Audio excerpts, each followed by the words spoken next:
It's a story that spans 2 centuries of tradition. Japanese American-owned Mikami Vineyards has had roots in Lodi since 1896. And despite the Mikami family spending time in a Japanese internment camp, a period of time where they lost everything, including their freedom, our Devin Truby has the story of family resilience and how the 4th generation of grape growing is keeping the winemaking tradition going.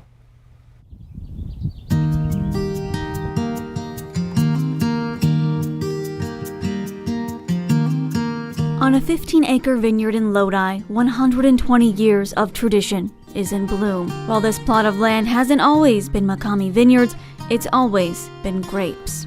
For me, it's really about honoring a tradition.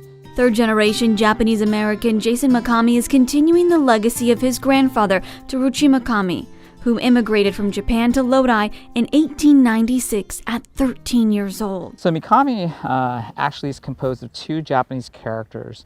The first syllable, mi, means 3, and kami, in this case, means up. Farming grapes in the areas we know today as Acampo, Woodbridge, Stockton, until 1942. After the Japanese attack on Pearl Harbor military base in Hawaii, Japanese Americans on the West Coast were forced into internment camps. The Japanese Americans all had to effectively give up whatever property they owned to be incarcerated in these camps. And in my father's case, my father and grandfather, they were moved from Lodi to Rower, Arkansas. This is his father, Jim, at the Rower, Arkansas internment camp in 1942 to 1945.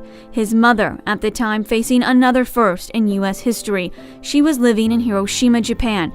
Its name many know because it was the city where America dropped its first atomic bomb. And so unfortunately, she was an atomic bomb survivor. She had a brother who passed away immediately during the atomic bomb. He was effectively evaporated when the bomb dropped. And then my mom also suffered burn injuries.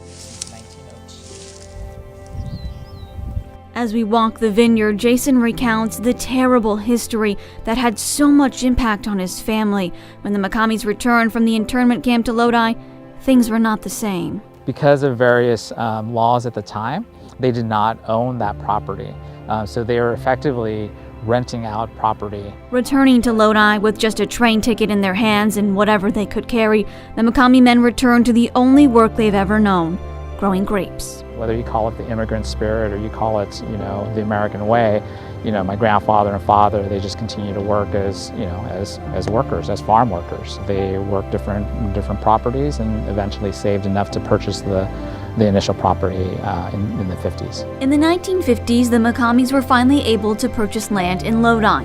In 1963, they expanded to where Jason stands today as a result of his father's hard work, 15 acres in Lodi off West Sargent Road. There's a phrase in Japanese or Japanese American, it's called shikataganai or shoganai. It basically means you have to sort of bear with it. After his father's passing, Jason took Mikami on a new path. In 2005, they began making wine.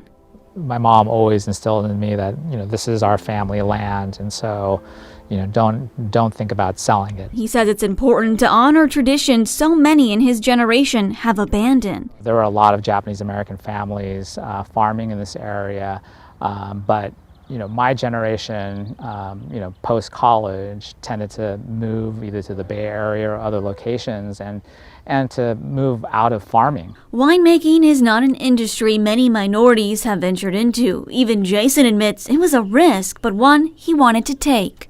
To be able to see other folks trying to honor their legacies or honor their history is really nice to see. But Jason feels the Mikami story speaks to the immigration policies and inequities polarizing our country today. From a Japanese American perspective, a lot of times what I think about is it's unfortunate that with the immigration policies these days, there's a lot of negative connotations associated with Mexican Americans, etc.